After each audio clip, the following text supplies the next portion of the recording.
So we already know where we are. We're at the Techlandia Summit 21, and this is the keynote for our healthcare sessions. And this one's going to be on addressing and supporting mental health in the workplace. I'm Skip Newberry, President and CEO of the Technology Association of Oregon, and I'll be your facilitator for this session, along with Riley O'Brien, who's Vice President, Events and Experiences, who will be coordinating back-end support.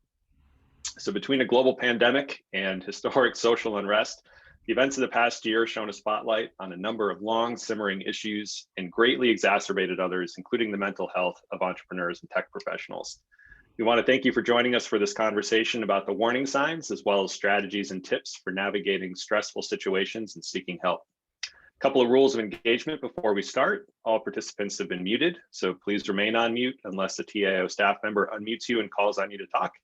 You may ask or respond to questions in the chat box publicly or privately by directing your message to me or special events, and we'll monitor the chat box and respond throughout the discussion.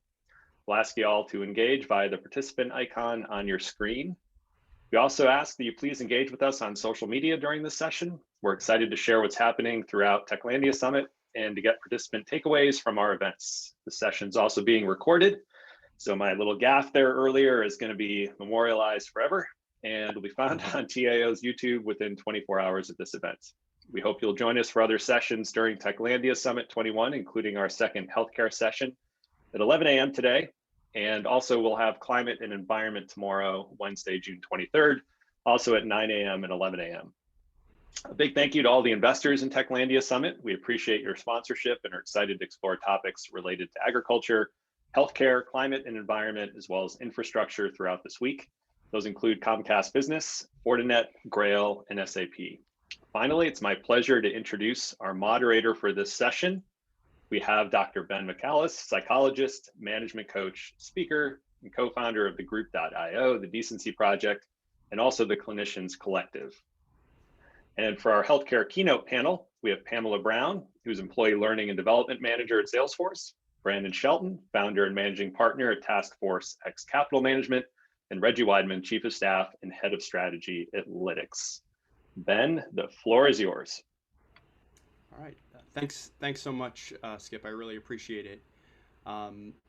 Welcome to all of you, and I know a lot of you are on just on audio. Feel free to be on video. I totally get it if you're kind of burned out on Zoom. I totally get it. It is always nice to see people's faces, but you know, I'll just be judging you quietly. I won't judge you out loud. Is the way I like to do it. So, as Skip said, I'll give some brief introductions before we kind of get into things. I'm Ben Michaelis, clinical psychologist and executive coach. Most recently, I've been working with companies to enhance their culture to promote healthy relationships and mental wellness at work through retreats and workshops. I'm very grateful to be here with all of you to talk about mental health and wellness at work. It's, you know, everyone on this call is very busy, and you're choosing to spend this time with all of us, and I just want to acknowledge that. So I'm grateful for your time, and it's really important to me and all of us that we don't waste it and give you really useful and actionable information. It is my pleasure and honor to have the opportunity to introduce the three distinguished panelists. These three lovely human beings are paragons of leadership, and each of them have unique but complementary perspectives on mental health. And as it turns out, I happen to like all of them, so that's a bonus. Reggie Weidman, as Skip said, is currently the Chief of Staff and Head of Strategy at Lytics, a market leader in customer data platforms, machine learning, and AI. He's based in Portland, Oregon. He has a long history of working with some of the most iconic brands in the world. He has historically been very focused on customer experience. Reggie is on the board of the nonprofit Right Around Portland and is a strong advocate for mental health, both in and out of the workplace, through his annual series of videos about mental health on YouTube. Welcome, Reggie. Thank you. Pamela, or Pam Brown, is the employee learning and development manager at Salesforce and a part-time instructor at Georgia State University's Robinson College of Business. She's currently based in Decatur, Georgia. Pam has spent the last 25 years managing, training, and developing talent in industries such as consulting, technology, and higher education, both within private industry like Salesforce and public and private universities like Georgia State and Emory University. Pam spends a lot of her time thinking.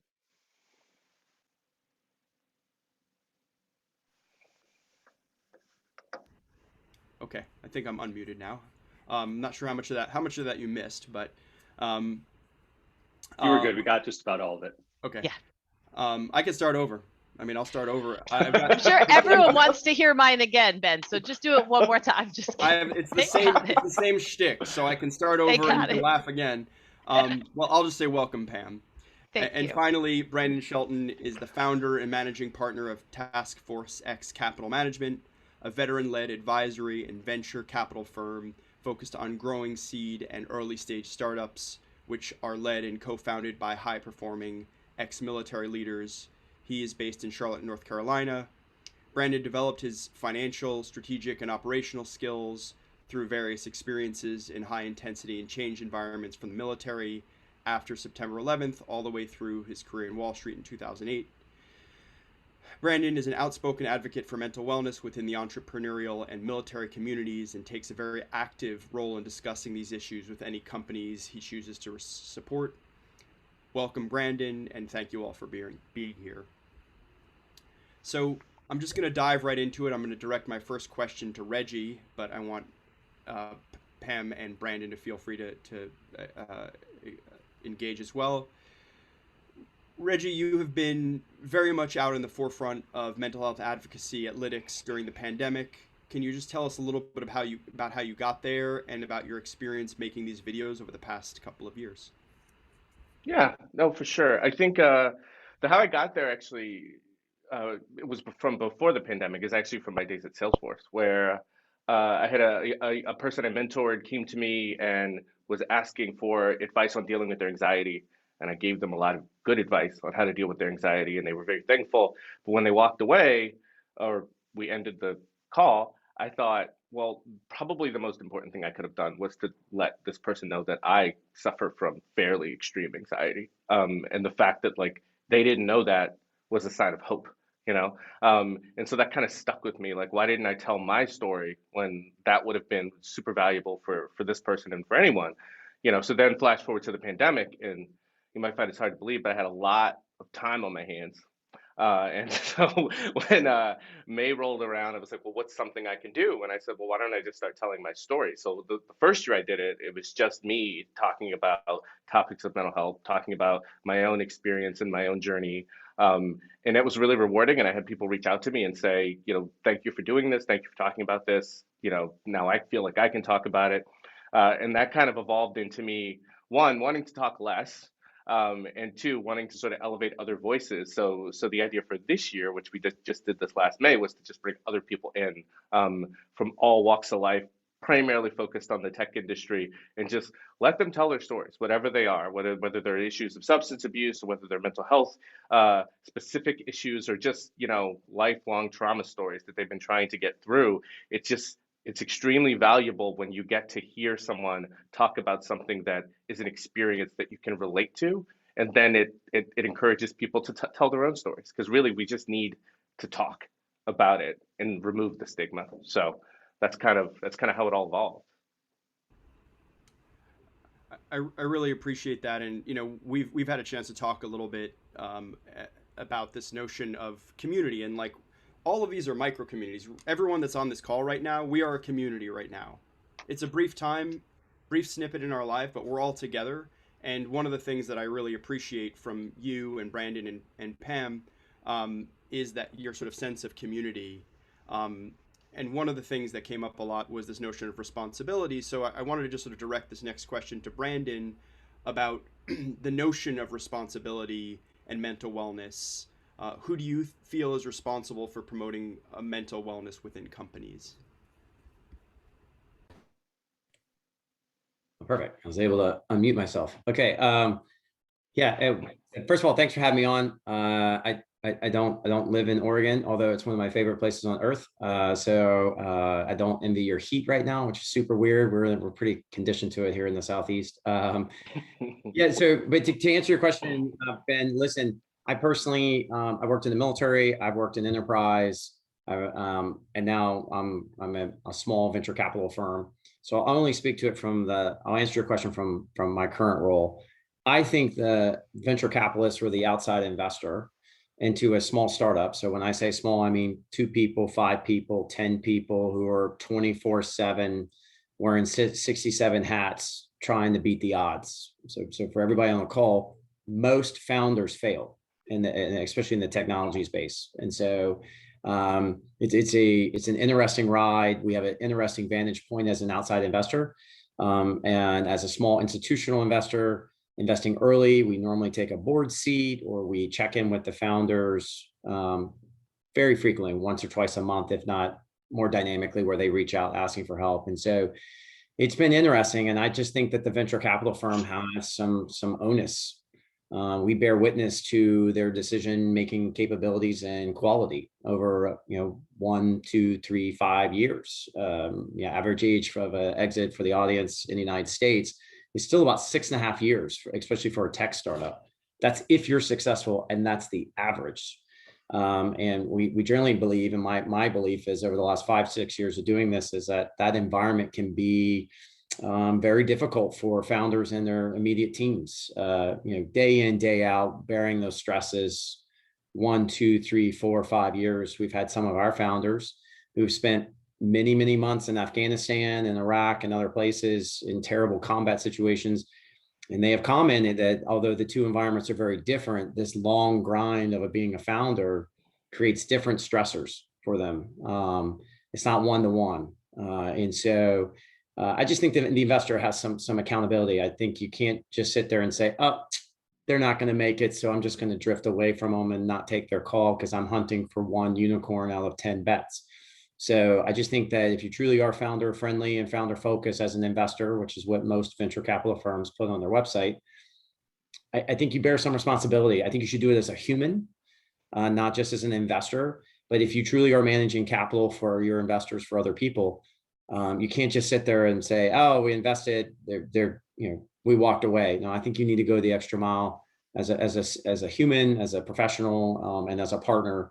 And sort of call it out, pull them to the side and say, are you okay? Visit them in person. What's going on? Offer them resources. Tell them it's okay to talk about that. Yes, I'm your investor, but if you're having some issues, I need you to be your best self. So the way I increase my ROI is if you are your best self day in, day out over the long arc. If you are not, and you hide that from me as an investor, or I just ignore it, I don't think anybody wins in that scenario. So we work really hard. I could go on and on, Ben, because you've been working with our portfolio companies. We pay for that for our portfolio companies.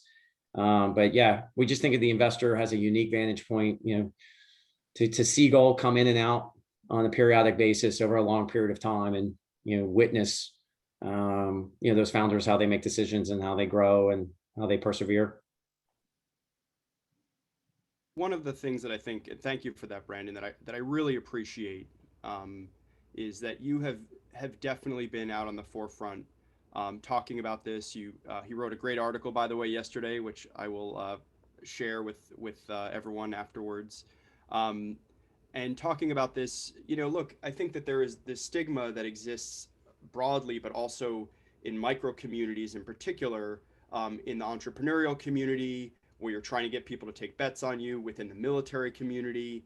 And so I really appreciate that you have been such a strong voice for this, in the sense of, being responsible for each other. And, all 3 of you, I think, are changing the discussion. One question I'd like to ask Pam is, how have you seen the discussion change around mental health and wellness during your career, and where do you see it now? I love that question so much because it makes me have to say how old I am. So despite my very young, that was deliberate, Pam. That was deliberate. I know it was. I love you so much, Ben. Despite my youthful appearance, I started my real work career in 1992 in New York City in Herald Square Macy's in retail. So Devil Wears Prada is real, just in case you didn't know that. So with that backdrop, it being the early 90s, there was very much this work hard, play hard attitude. And the play hard was not healthy activities. So there was working hard and there was going out and doing whatever you might do out in New York City as a young adult. So there was no discussion of, in my world, of really of mental health, of physical health. It was a badge of honor that we all wore to work 80-hour weeks and to be extremely tired. I saw some notes in the chat, to be tired all the time. We didn't sleep, we didn't eat well. And we certainly weren't coming to work and saying, hey, you know, I'm stressing out because I'm having a problem with my partner, or I'm worried about my fiscal health and I want to tell my boss about that. That was not anything that was ever going to be discussed. We came to work when we were sick, and that was also a good thing to do. You'd be coughing up a lung and someone's like, oh, great, you're still here. Let's keep going. And that has evolved, thank goodness, over the years. I think in the 2000s, we got a little bit of that work-life balance became a thing we talked about, but I don't necessarily think it's a thing we did, but we talked about it. Like, you should find it, you should work on that. And I don't think it's, you know, it's kind of evolved from there. I think in the last 10 years and in the last 5 years, we've made huge strides in actually people being vulnerable and being able to speak about these things and say, yes, I am struggling at home, and that's probably going to enter into my work. I have, you know, just as I might have a physical ailment, I have a mental ailment, and it's something that I work around. I worked for a CEO, North Highland, consulting company, 1,500 people, and his was very open about the fact that he has Asperger's. He was very open about the fact that he's dyslexic, and he would talk about it, and it allowed other people to go, oh, you know, you can, first of all, you can do anything with any ability that you have. And also just opening the conversation to say, this is something I struggle with, and that's why I do things the way that I do. So, and then I think the pandemic hit, and we all went home, and we all turned on our cameras and shared our worlds with each other in a way that we hadn't. So in some ways we were alone, and in other ways we were inviting people into our private lives that we never had before. And leaders were very much confronted with the idea that now I know you have a family. Now I know your extended family lives with you, and you have an elderly parent or something like that. Now I know what you're struggling with personally, because we couldn't hide it anymore. And I think in this last 2 years at Salesforce, we've changed the way that we teach leaders. It is much more about empathy. It is much more about asking questions. It is much more about being vulnerable. I loved Reggie's point of, you know, I should have told my story. If I tell my story, other people then can tell theirs. So I think the conversation is very much opening up, and I'm optimistic for where we go from here and how we continue this conversation, because my older children who are in their early 20s and are entering the workforce are entering a workforce where this is okay. Well, and my daughter talks about her anxiety with her boss. She talks about what workspaces are best for her and how she can operate in an easy way and be the most productive, because he knows and can talk about those things, and he's shared things with her. So I think they will expect it and demand it from leaders and corporations. So I'm loving where we're headed. And, you know, Brandon or Reggie, if either of you have any thoughts about how things have shifted, you know, pre and like during the pandemic in your own environments, I'd love to hear your thoughts on that as well. Yeah, I mean, I think that one of the most valuable things we got out of the pandemic was just individuals' willingness to just say that they're not okay. I think that's something that we've all been bad at historically, and I think the pandemic really gave people an opportunity to be like, you know what, this is too much. Like, I can't do this. I can't work 80 hours, or I can't do this call. And I think that is a good gateway. It's not necessarily the bright shining future, but I think it's a good gateway to more open conversations about mental health, because like being able to just take that step and say I'm not okay is super important. Yeah, Ben, I'll comment just for what I witnessed in the, at least from my vantage point in venture capital, just not a lot of discussion. I think that what I was noticing as a military veteran, is someone who I've had some challenges myself, so I have outside support to myself. I am the offspring of someone who has severe PTSD from Vietnam, so I know the problem firsthand, which I think we've talked about in our pre-call. Generally, is those are the people who are okay with talking about it, right? Destigmatizing it, because we like, hey, let me tell you my story, like Reggie said, that should open a playing field to take a step forward. In the venture capital community, since 2010 to 2020, it's just been a record every year. More money is going into the system. More funds are being formed. More founders are starting companies, especially on the tech front, and that's true there in the Pac Northwest. We were noticing in late 19 going into 20, there were a couple articles that were written in the primary publications we monitor, and some venture capitalists had stepped forward to say, hey, we think the suicide rates among startup founders is actually higher than the normal population, which we know in the veteran community is ridiculously high. By the way, not all veterans are broken or bad people or all that other stuff. Okay, so there's also a danger of saying that certain groups have an over-indexing. It's not the whole group, not whatnot. Then the pandemic happened, and our industry literally stopped. If you look at the data from Q2 of last year, literally worldwide, but I'll just talk about the United States. I mean, very few companies were getting funded. I mean, no travel. Our industry has got a bunch of goofy startup conferences and stuff that everybody goes to.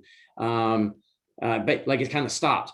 Well, even with a pause in Q2, just for the audience, last year was still a record year. Almost $170 billion were invested in US-based startups, mainly tech startups, right? And by the way, that number was about 30 billion in 2010. That's a lot of money in the system. And what I've noticed is just when I talk to other VCs, the question is, are you traveling again? Did you figure out how to invest without meeting your founders? And I think the reason that investors prior to COVID met with founders in person was to kind of do a social tissue test, right? Like, I'm gonna look you in the eye. Can I trust you? What's the vibe I get from you? Or, those type of things. My point is you should be doing that during the pandemic and after, which is what we did. We got in cars and got physical eyes on outside with as many of our founders as possible, not to talk about the business. Just how are you? What's going on the home front? Like, and everybody had a story from last year, right? So simultaneously, the entire nation had drama last year, something, friction, issues, right? And for a founder, I think for most professionals, but definitely for a founder, your work and home, they're all one. It's unbroken, right? So if you're getting massive pressure because you're homeschooling and doing, you have a sick parent, or you're worried about the vaccination or travel or whatever it is, like that's going to bleed its way into how you make decisions with your little team. And then your teammates have that, right? And so what I have not seen are the vocal leaders of our industry step forward in the last couple of months as we're reopening, as these records keep getting made. I don't see that chatter resuming, Ben. That's what I thought would happen, is like, I believe that the underlying, I think we are sitting on probably a very large data set that we'll only know 10 years from now, that the PTSD could be like diagnosed in a third of all of our population, literally just from a 90-day period last year, right? Like, so I just think that I don't understand why it's not talked about a lot within my peer venture capital investors. I think everybody's just trying to catch up and resume this high intensity investing game. And, how do we figure all this out? All these industries got dislocated. So your greedy investor like me, like a VC, is like, oh, how do we make money out of the supply chain and AI and all these other cool buzzwords? But you better understand that these founders, have gone through something. If they were sitting in that founder seat and they went through last year, they're fundamentally a different person right now. And some you may not be able to see in a pitch deck or like a presentation. You're going to have to tease that out. And conversely, some got stronger. Some built resiliency muscles. That was the most amount of professional stress they ever had in their lives. And so that's why we invest in veterans at a certain type, because they get that guaranteed pressure testing at an early age on purpose. So I don't know what, Ben, I haven't seen any change. I was hoping that leaders like, if you guys know our industry, Alexis Ohanian, who's Cerulean Williams' husband, he's the founder of Reddit. He started a venture firm where mental wellness is at its core. It comes along with your investment. I'm waiting to see vocal leaders like this step forward and be more vocal. And then the last thing we're seeing is just on mental wellness, mental wellness, tech startups. So the various different apps and all these other things trying to, Calm and all these other businesses, we're seeing a huge uptick in venture capital investment into the space. But like, I just don't hear the conversation resuming as it was starting to percolate kind of December 19 was an article that I've shared with you, Ben, in TechCrunch. I've not seen that. I've not seen this conversation resume in the last 15, 18 months. Thank you for that, Brandon. And I actually just want, before I forget to do it, because I will, I did want to share Brandon's article that I really appreciated, that he posted yesterday on LinkedIn about why trust and empathy are so important. So I just want to share that with everyone. But I agree with you, Brandon. Unfortunately, I have not, I'm concerned that, we had this sort of international reckoning that forced this pause for everyone. And, this idea that these questions of like, when am I going to go back? When am I going to go back? And I continued to say, you're not going back. There's no back. There's only forward. And the question is, how are you going to do things differently? Because if you lose the lessons that were literally out there, that were out there for all of us to see about what really matters in our lives, and that, you had this virus that doesn't distinguish between human beings. It doesn't see us as different. It just sees us as hosts. These are lessons that are opportunities for us. And I'm hopeful to sort of have the conversation about lessons that we want to keep going forward with us. Otherwise, it really would be really sad that we've had all of this loss and we've lost the lessons. I want to turn the discussion a little bit to ask each of you about what you can do, have done for colleagues that you're concerned about in the workspace. Ways to sort of open that discussion and create safety for people to talk about some of these things. Well, I can start with something simple. I think that in scenarios where I have felt that there was a colleague who might be in a little bit of crisis, like I didn't know, but suspected, just starting a conversation with them. I think that we trip ourselves up on the fact that like there's someone in our lives or in our circle that needs help, that we have to have a conversation that provides that help, and that isn't necessarily the case. Sometimes it's just having a conversation, and 9 times out of 10 for me, if I just like check in with somebody who I think is having some struggle and don't address that struggle, they'll bring it up. Like it'll come up, and then we'll talk about it, and I'll provide whatever support I can provide for them. But I think like a lot of us get stuck, and I understand why, at that point of like, well, I know there's something wrong, but I'm not qualified. I don't know what to say. And really, it's just checking in, just having a normal human conversation. I agree, and we'll add to that a little, Reggie. I think a couple of things. One, Ben is what I know most here. I'm an open book. I tell everybody everything. I'm a definite oversharer. For those of you that makes uncomfortable, you'd be like, oh my gosh, why is she telling me all of this? But it tends to come back to me because you can tell me anything. And it goes in the vault, unless you tell me I can tell people, now I'll tell everybody everything. But it goes in the vault and it's just between me and you. So like there's hope in that. And I'm like, tell me anything. I'm a very much an open book. And I think being vulnerable with people brings that back. We've talked about that already. Humor. I find myself very funny, and I try to make other people find me funny too. And sometimes just, again, not making a joke at someone's expense, but making a joke with somebody and kind of laughing a little bit about this crazy world that we live in and all that we go through, laughing at ourselves a little bit. Even if that, we end up crying at the end, that's okay. So all of these are releases that people need, and trying to offer that and getting comfortable being uncomfortable. There's a woman I work with, who had come back, and I had known that she had lost a child. Her 14-year-old son had been killed in the last year, and she came back, and I knew that already, but she told it to me as I was going to work with her team. And I struggled that evening with, she kind of told it to me in a way that you can tell people are like, oh yeah, this happened, but I'm back, it's good, I'm good. And they just wanted to move on. So I didn't say anything at the moment and kind of let her wrap the meeting. But I struggled, and I was like, I need to say something. Like I want her to know that I know I'm just some random woman, but if you ever need anything, but I didn't want to put her on the spot. And so I sent her a little private Slack message, just said, hey, that was a lot to share. And I can imagine it. I'm here. I know you don't know me, but if you ever want to just chat with someone who doesn't know you and doesn't know the whole situation, or you're just having a rough day, like, just reach out. And, she said, thank you very much. We haven't talked about it since, but I just letting people know I'm here. And in case it comes up and you need someone, I think be uncomfortable. It's okay that you don't know what to say or how to do it. Be uncomfortable and lean in.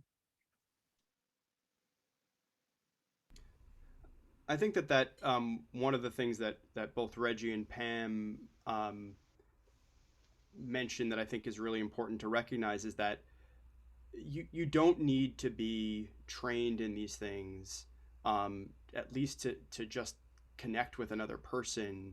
And the data suggests that, like, just having someone, a trusted human being that you can open up to, is that is the therapeutic endeavor at its core. And so even if you don't have particular training, it's not what it's about. It's about being human and being empathic, and letting everyone know that we are actually all in this together, whether it's a pandemic or mental wellness or just life. It's a team sport. And one of the things that I really appreciated, we did this pre-call last week, that all of us were sharing with one another, was things that we do ourselves to keep ourselves healthy. And I want to get to sort of open that a little bit, but I want to share one thing because, well, you're listening to me and there's nothing you're going to probably do to stop it unless you want to be really rude. But I've been working with this company, and talking about mental wellness and routines and things of that nature. And I had a little window and I was doing my run around here, and so I stopped. I was finishing up my run, and it turns out that I did not know this, but one of the principals of the company literally lives across the street from me. He was like, "Dr. Ben?" And I was like, "Hi." He's like, "All right, I see you're doing it." I'm like, "I'm doing it." But it was a really rewarding moment that this guy lives like diagonally across from me. I mean, I live in Brooklyn, so we live super close to each other, but it was really nice that, anyway, now that you've listened to that story, what are some things the three of you do to take care of your own mental wellness? Well, I'll follow on that. For me, particularly all through the pandemic, it was running, right? It was just the run always kept me strong. It gave me a way to clear my headspace. But I will tell you something interesting is that I had like 2 sports injuries earlier this year that forced me to stop running. And I had a really hard time, and I was like, you know what? It's time to get back into therapy. So I got myself a therapist and started going to therapy regularly again, and then also running. And yeah, like those 2 things probably keep me afloat more than anything else in the world.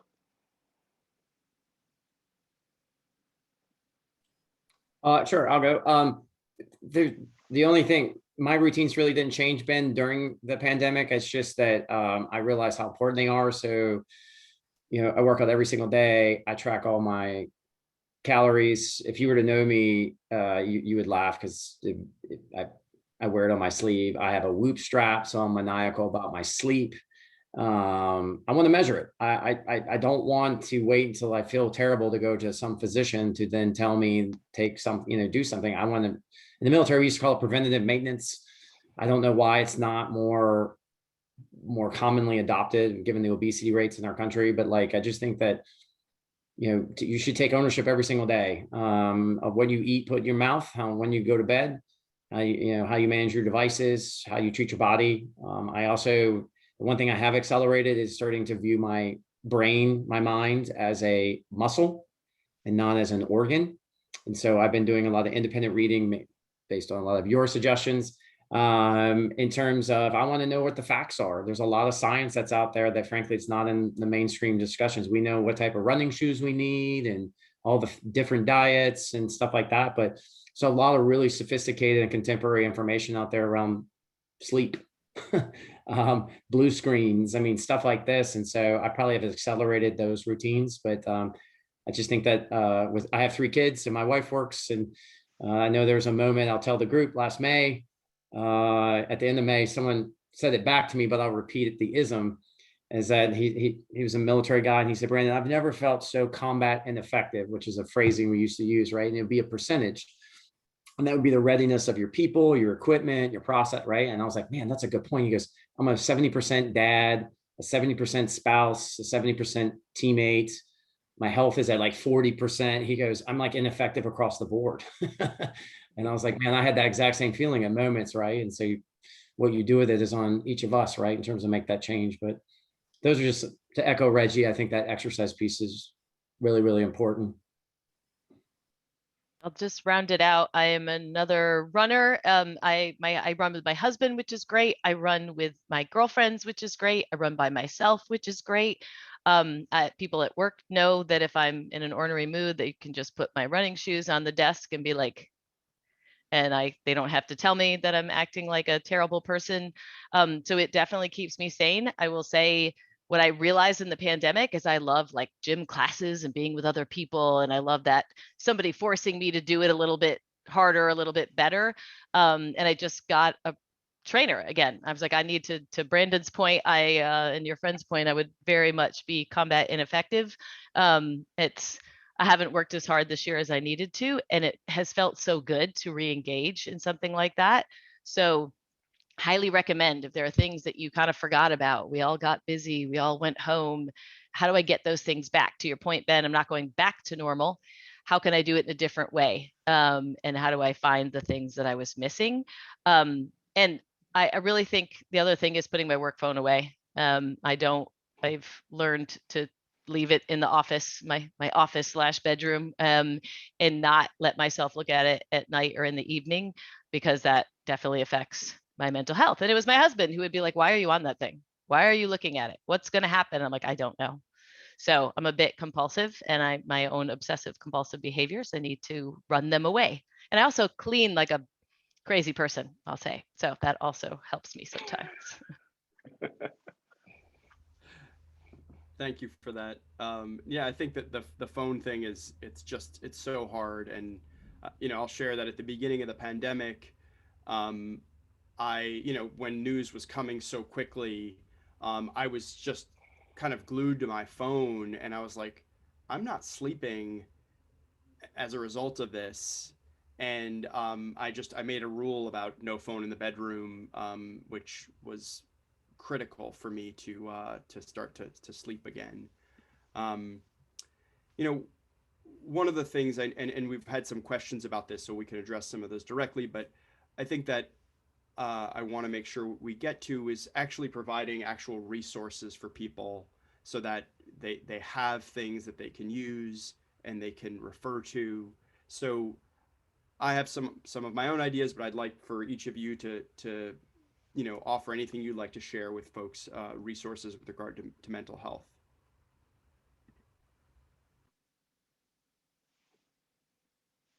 I can go.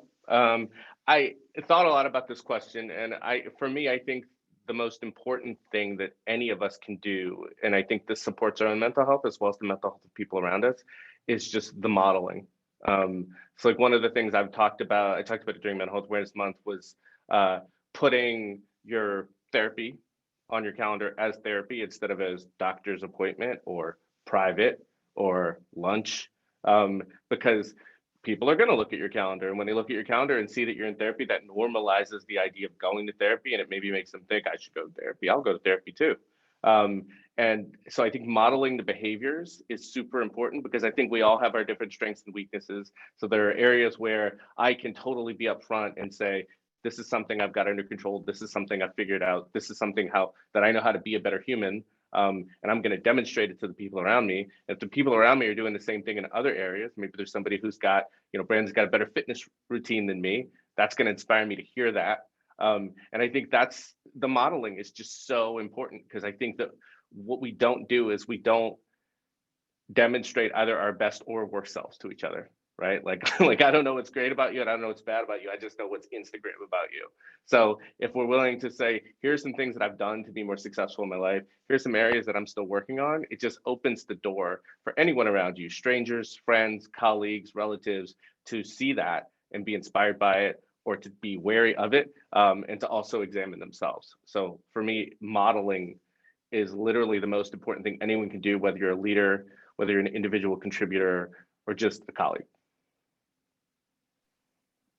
I will share as a resource, and it's going to sound silly and maybe a little egotistical, but me, please feel free to reach out anytime. Pamela Coringi Brown, because Pamela Brown's a super common name, but Pamela Coringi Brown on LinkedIn. You can find me super easy. I'll put my thing in here, because what I've spent the last year doing is building programs around resilience and stress management and mental health management. And so I pull from resources all over the internet, all over different sources, but I pull them in and try to put them into digestible formats for people and in corporations and business to have some quick hit, to have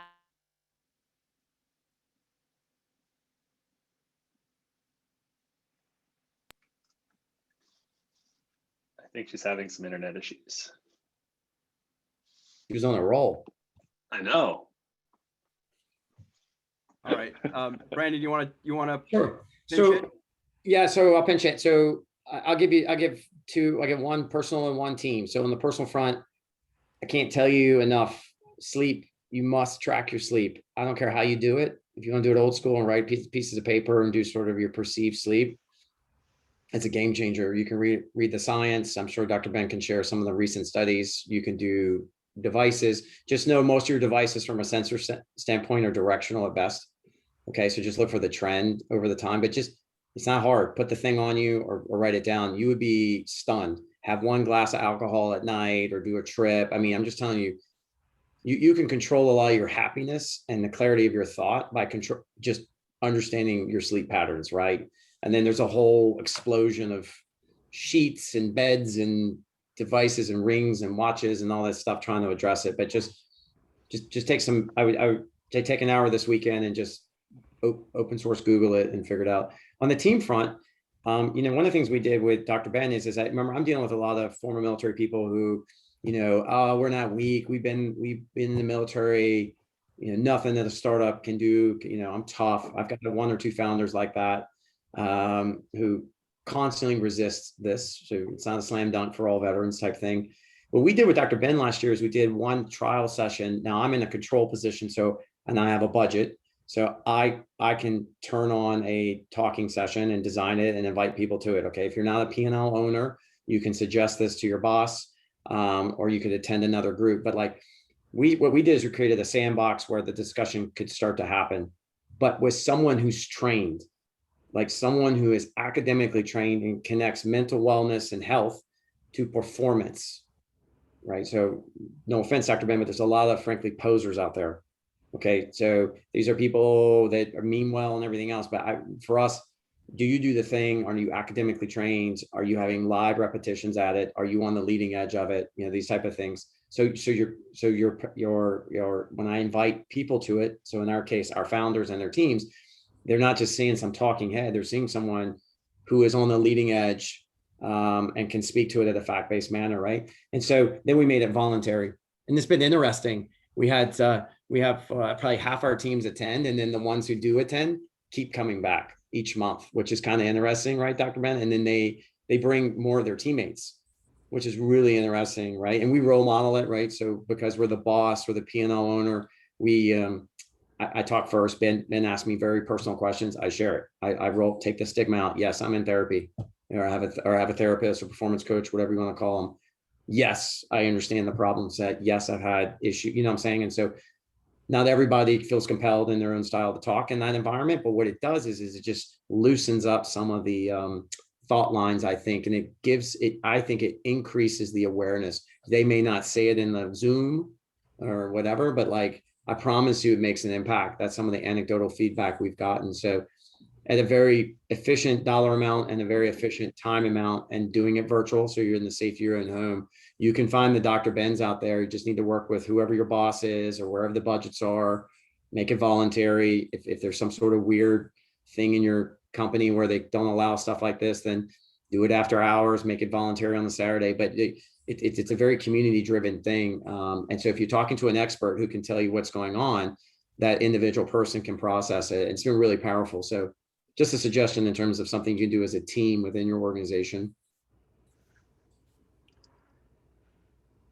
Yeah, I've really appreciated getting to know a lot of the folks that you have in your network, in your community, and they have, again, it's sort of grown, and it's been this really nice thing. And people are, as you know, as you see someone over and over again, you feel more comfortable. So it's been really nice in that way. Um, One of the things that, just in terms of a resource, something that occurred to me a few years ago, this woman who was in my office had what was to me very clearly a panic attack, but she didn't know what that was. She had no idea. And this is, someone with lots of, access to information and resources. And I was like, oh, all right, there needs to be some sort of conduit of translation. And so I ended up, I created this YouTube channel, which is called 1 Minute Diagnosis. I'm going to put the link in the chat. But if you have questions about something that you're experiencing or someone that you know is experiencing, and this is a free resource, I don't charge for any of this. And it's been used. I mean, it's had I guess millions of views at this point, and the NYPD now uses it for officer training, to give some of their officers access to information really quickly. And I've had a number of different organizations around the country reached out about it. But it's a resource that you can have just so that you don't have to go and look in this sort of academic literature, but there's a way to sort of understand this information in a very user-friendly way. Couple of other resources, and then I know Pam is back, so I want to make sure to get her back on. But for those of you who know Crisis Text Line, they're an amazing organization. I've actually been involved with them, for a while, helping to sort of train some of their folks. But it's great, especially for younger folks that tend to prefer to use text rather than phone. So they've been very, very popular with teenagers. And also just one of the resources, sort of like Pam, like me, I'm happy to try to be of help in any way that I can. And if I can't, I'll, try to get you the right people that can. So I'll, you can reach me. I'm pretty accessible as well. I will now turn it back over to Pam, because you froze earlier, and I wanted you to be able to finish the thought. Thanks, Ben. I'll just finish quickly. You guys can hear me and everything. My internet's completely gone. So woohoo! Always happens at the best times. Congratulations to me. So I just wanted to say, as I said, the most egotistical thing I could say, and then I froze. I've spent time creating resilience plans, stuff like that. I am not a mental health expert like Ben, for sure.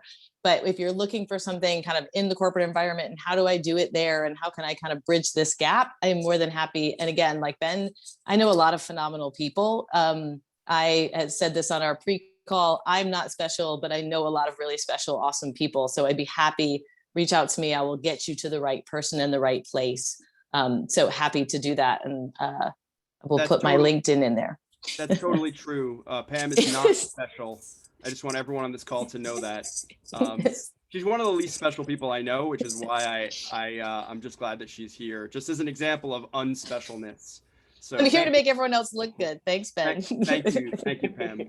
I actually would like to direct one more question to you, because I really appreciated this when we were talking on our pre-call, which was, you said that oftentimes you'll create these resources, provide resources for people, but obviously we know if they don't take advantage of them, they're essentially worthless. So how do you, and same thing for Reggie and Brandon, but go about getting people to take advantage of some of the resources that you provide for people? Yeah, thank you. And I will quote Reggie earlier too, modeling the behavior. So that's it. First, do it. Brene Brown has a great stint on parenting. I'm a huge Brene Brown fan. And she's like, stop telling your kids to do something. They're not listening. They watch what you do. And leaders are the same way, whether you're a first line manager or a senior leader in an organization. I love that Reggie has therapy on his calendar. You should have your runs on your calendar. Kim Scott did a great bit about your running is not what I do as a side job. It's part of my job. So including that wellness and you doing it first, you have to do it. Second, I have this little, don't ask, tell. I'm going to put a soft insist, not, you can't force anyone to do anything, but asking your people about it. You know, if I think that Reggie is, you know, looking a little burned out, I know him well enough to know that maybe he's a little stressed, but he's not recognizing it. Not that I force him to take PTO, but I kind of ask Reggie some questions and maybe poke around a little bit and be like, hey, kind of like those sneakers on my desk, having a way that you don't have to confront somebody and who's maybe not willing to have the conversation, but you can kind of give them a little cue that, hey, I know what's up, and maybe it's time for you to take a little break. Last thing, also recognizing that people do it differently. For some people, work is the stress reliever. And we start to go, oh, you have to not work late. You have to not work early. You have to be home with your family. Well, maybe that is not what I need right now. And maybe I do need to work late so I can be alone early in the morning, whatever it might be. So making sure that you're understanding that people have, their way isn't going to look like you. A lot of us talked about exercise. Other people are much better at meditating and having some quiet reflection. You don't have to do it like me. You just have to do it in some way. And the last thing I'll say is, and then ultimately you have to let go. It is not your responsibility to make everybody be well. It's your responsibility to offer them the opportunity and to make it as open and comfortable as you can. But eventually, if someone does not want the help, you can't give it. They have to be open to that. So we take on so much as leaders and managers and just caring humans, that you have to also take care of yourself and recognize when you've done everything you can and it's time to let that person come to you when they're ready.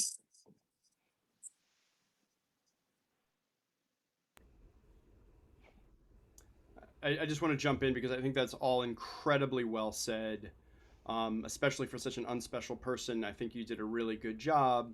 The thing, the key takeaway was just like that everyone does it differently, and honoring that. And so we not only does everyone do it differently, but we do it differently at different times in our lives. And respecting that there is a evolving nature to how we care for ourselves. There are obviously some core principles, like Brandon mentioned. You know, sleep is it's a cornerstone habit. So if you do this properly, a lot of other things go well. But sleep looks differently throughout our lives, as we know, and honoring that, but honoring our own process as well. Before we close up, because I want be mindful of everyone's time, does sort of maybe some last thoughts from Reggie, Brandon, and Pam.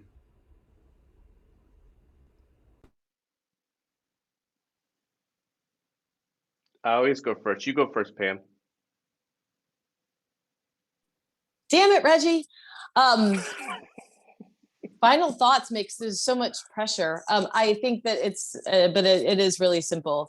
Be the person you want other people to be. Reach out, talk to people, offer help, even when you don't know what the help is. My son lost a friend this last year, and I'll try to say it without doing this. He wished he had reached out sooner.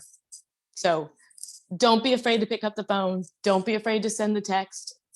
Nobody's going to be mad because you ask how you're doing. So reach out, put yourself out there. It's okay. Get comfortable being uncomfortable, and just, to Ben's point, we're all a community. Help each other as much as you can. Thanks, Pam. I can go next if you want, Ben. So that way, Reggie, you can tie us out. Listen, I think that for me, I think you just need to be human. I think that going back to my current field of study, the rate of information and data around us as a first world country far exceeds our brain's capability of processing it and controlling it. So you have to come to grips with that. And if you work in a team where you have a certain boss or a certain type of player who thinks otherwise, go to a different team. You're not going to change their behavior. You're not going to teach them otherwise, right? So I just think that you just need to be human. I hope that's the big lesson of COVID, despite the stuff in DC, despite the media, despite whatever, whatever's going on in your hometown, just be human. If you work with someone, get to know them, how many kids they have, where'd they grow up, what's their origin story, what brought them here, right? And I think that'll give you all the right vantage points to find those moments to, hey, you look terrible. You okay? right? Which is really hard to say, right? Or if you misfire, that's the fear, right? You look terrible. Are you okay? Yeah, I'm fine. Why? What do you know? If you know the person, you'll know the right moment. For me, that's my experience. And then the second thing is be disciplined. I think it's totally ridiculous that you can't get up and go walk. And if you're disabled, there's other things you can do. But take some ownership in your own life. You can get up at a certain time, you go to bed at a certain time. That's totally within your control, right? And so you can put the phone down, you do these things, build a routine, just do a week, then do 2 weeks, then do 3 weeks, do 4 weeks, and watch, run a test on yourself. But the lack of discipline I've noticed with some people, especially with the pandemic on their personal health, is ridiculous. So that's on you as a person.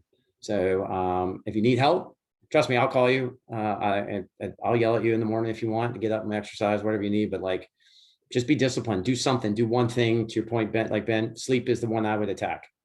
If you're not sleeping well, or you don't know if you're sleeping well, apply some energy against that, right, and see where you get to. But those would be two suggestions.